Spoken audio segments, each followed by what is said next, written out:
guys out, I have a bit of a background in project management, which is essentially just figuring out how to make things actually happen.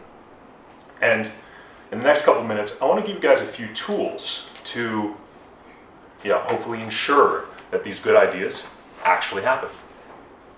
This is a very self-selected room. I think people here are probably more driven or a little bit more kind of engaged than the average. And so I would broadly say that there are three types of people in a room like this. And for each of you, I have a slightly different type of advice. And if you're anything like me, you probably relate to more than one of them. So let's start from the top.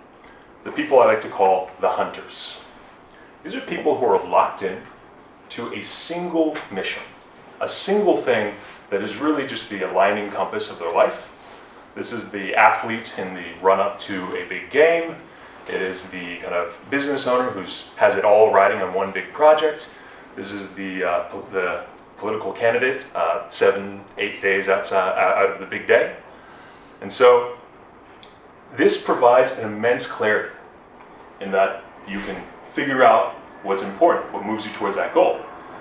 But on the flip side, you have limited time, you have limited resources, and just as important as knowing what you should do is deciding what you shouldn't do. And I want to give you guys a phrase that's been immensely helpful for me in diagnosing what types of things I shouldn't do. You guys are ready? Runny work. Recurring, urgent, not important.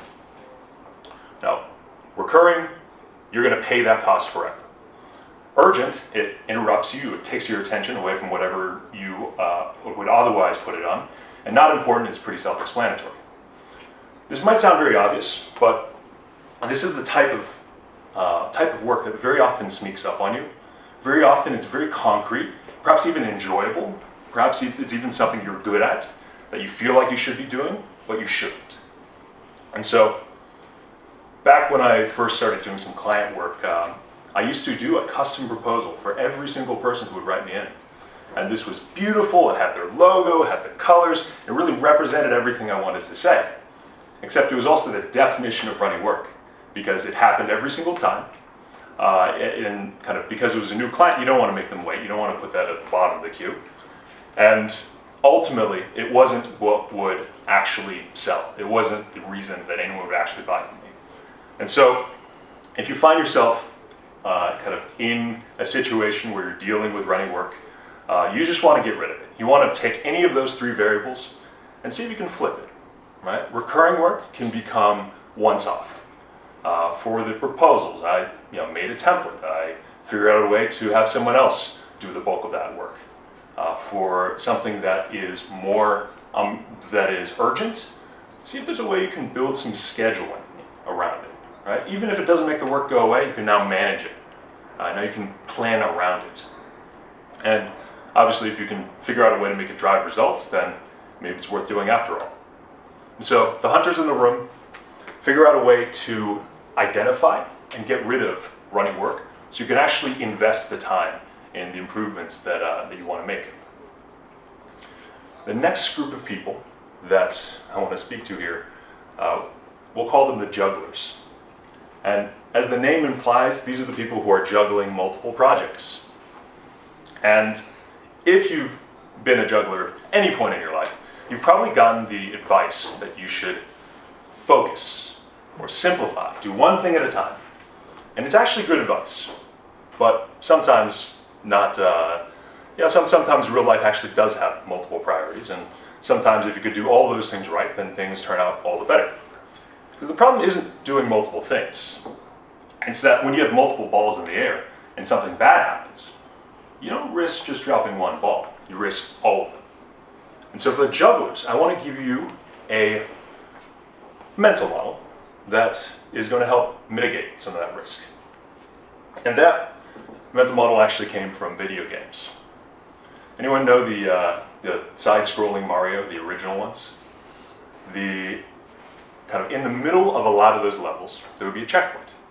And if you pass the checkpoint and afterwards fall into a pit of lava or step on a spiky plant, you don't have to start at the beginning again. You can start back at the checkpoint. And I think checkpoints exist all around us in our work. So to illustrate this, imagine someone commissions you to write an article. One way of doing this is you can just dive in where you feel most comfortable. You can do a little bit of brainstorming, you can do a little bit of outlining, move back to brainstorming, do a little writing, do a little research. The problem with this is if you get interrupted, you have to file all that away, 2 weeks passes, you try to pick that up, you're not going to know where to start. All of that work is now just decomposed, it's gone bad. Compare this with the other way of working, where you run each part of it as its own mini kind of self-contained project.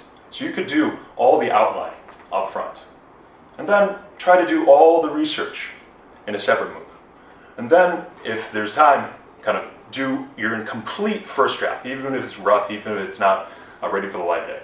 That way, because you have these breaks in between, if something takes you away, you can file your progress away and come back to it, and it will still be there. It will still be valid. For the jugglers, your life is complicated. Interruptions are going to happen, and where I see a lot of the cost being paid is kind of when the pots on the back burner don't get that attention. So checkpoints are absolutely a way to mitigate this. I would still consider that advice that you've gotten of do you need to be doing everything at once right now at the same time? But even if the answer is yes, consider moving your work to checkpoints so that you have the durability when you try to start up new things, when you try to apply these new ideas. Final group of the people in this room, they are the sprinters. And I would say this is the group of people that is very good at starting things. Things start strong with a lot of excitement, but for whatever reason, over time, things slow down. Maybe they stall out, maybe they stop. And I think this is one of the most tragic occurrences because you're paying all of the work to get something started, and you're not collecting any of the gains. And so there's actually a bunch of tactics to make the make the project easier and have the kind of like modular save points and early, like having some early wins to get excited. But realistically, I really don't think that there's a way to engineer it so that the water's always running downhill, so that it's just a smooth sailing from beginning to end. Because even if you do all the upstream, there's still going to be problems.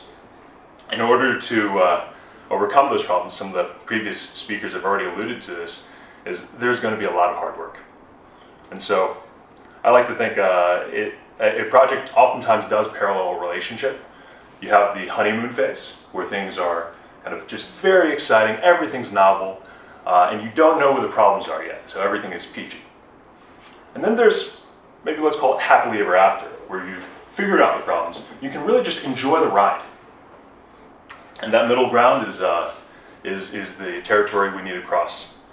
And for that, I really don't think that there's any substitute for endurance, for grit, for the ability to kind of push through.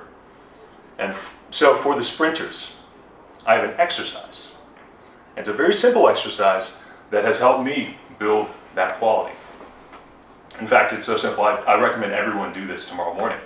I call it Conversations with the Quitting Self. Wake up, before you go about your day. I want you to get down as if you were about to do a push-up. You lower yourself to your forearms and your elbows, back straight, and wait.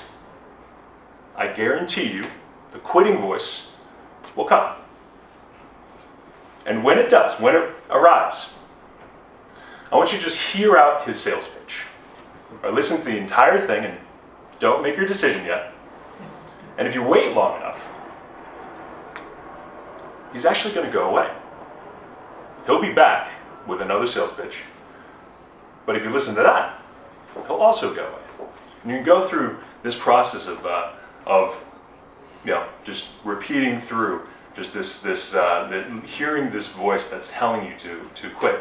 And if you do this over the course of a couple days, it doesn't have to be very long, a week, two things are going to happen. One is you're going to start developing some abdominal muscles. Never a bad thing.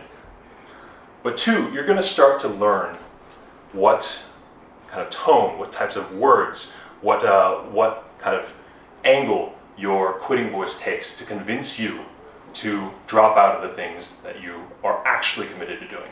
You're going to learn how to distinguish your quitting voice, your own voice, from the voice of reason. And so, for the sprinters, it is going to be an endurance game. You're not going to be able to figure out the perfect tool, the perfect system, the perfect way to put it all together. Kind of endurance will kind of be a necessary component, and that will help you collect the gains of these new ideas. So that's a lot of information, but fortunately, life is quite long, and you guys now have the tools. You guys now have some good ideas and notes, and more importantly, you have the email address tour@GiveGetWin.com that can generate running work for everyone who's spoken here today. That's a massive, massive advantage, massive power, and I hope you guys use it well.